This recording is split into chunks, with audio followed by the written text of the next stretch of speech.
Hepinize tekrardan merhaba. Bugün sizlerle Visual Studio Code'da yazı tipini değiştirmeyi ve bazı kullandığımız işaretlerin daha estetik görünmesini sağlayacağız. Hazırsanız hadi videoya geçelim.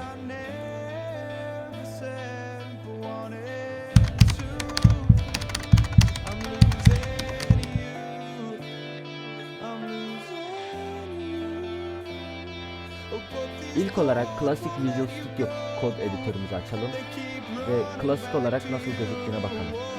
Çok da güzel gözükmüyor değil mi? Hadi onu güzelleştirelim.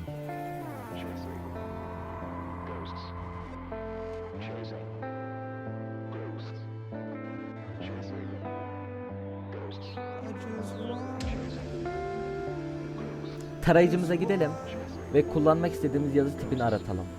Ben bu videomuzda Fira Code kullanacağım ve genel olarak da onu kullanıyorum. İlk linkteki GitHub sayfasına gidelim ve kullanmak istediğimiz yazı tipini indirelim.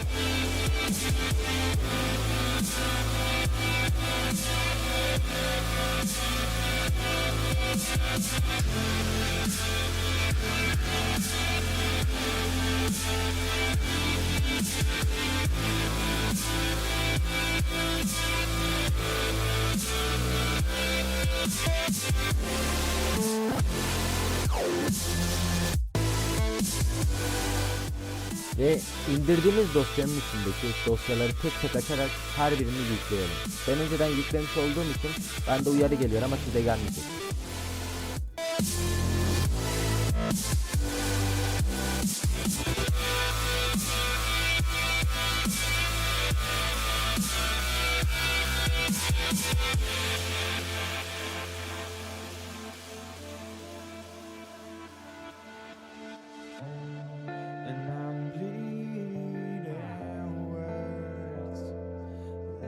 Escape me, the recoil it hurts,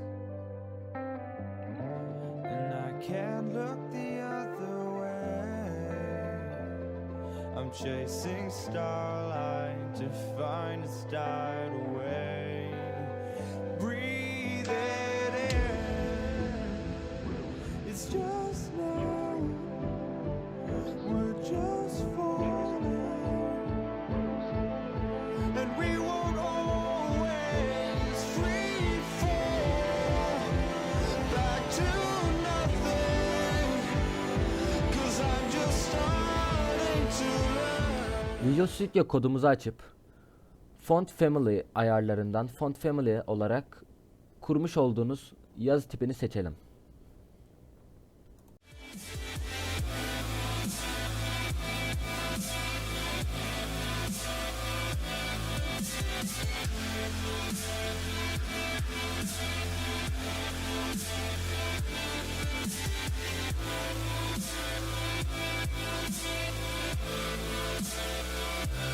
Ve altındaki Font Signature ayarlarının altındaki settings.json dosyasına gidip false olan yeri true olarak değiştirelim.